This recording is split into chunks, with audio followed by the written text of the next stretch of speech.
সূরা আত-তাকবীর। রহমান রহিম আল্লাহ তাআলার নামে।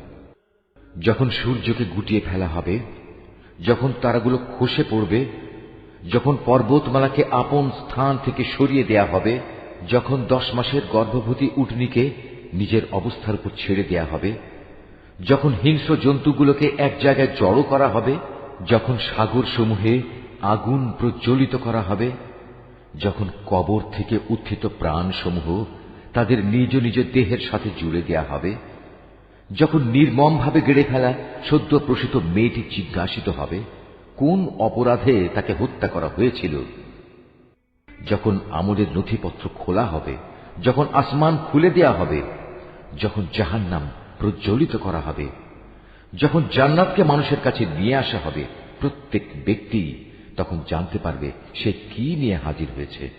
শপথ সেসব তারকাপুঞ্জের যা চলতে চলতে পেছনে সরে যায়, আবার যা অদৃশ্য হয়ে যায়। শপথ রাতের যখন তা নিঃশেষ হয়ে যায়। শপথ সকালবেলার যখন তা দিনের আলোয় নিঃশ্বাস নেয়। এ কোরআন হচ্ছে একজন সম্মানিত ও মর্যাদা সম্পন্ন বাহকের মাধ্যমে পৌঁছানো বাণী। সে বড় শক্তিশালী। আরশের মালিক আল্লাহ তাআলার কাছে তার অবস্থান অনেক মর্যাদাপূর্ণ, যেখানে তাকে মান্য করা হয়। অতঃপর সে সেখানে গভীর আস্থা ভাজনও। তোমাদের সাথী কিন্তু পাগল নয়, সে তাকে স্বচ্ছ দিগন্তে দেখেছে। অদৃশ্য জগতের ব্যাপারে তিনি কখনো কার্পণ্য করেন না। এটা অভিশপ্ত শয়তানের কথাও নয়। অতএব তোমরা এর থেকে মুখ ফিরিয়ে কোন দিকে যাচ্ছ? এটা সৃষ্টিকুলের জন্য এক উপদেশ বই, কিছুই নয়। যারা সঠিক পথ ধরে চলতে চায় এটি শুধু তাদের জন্য উপদেশ।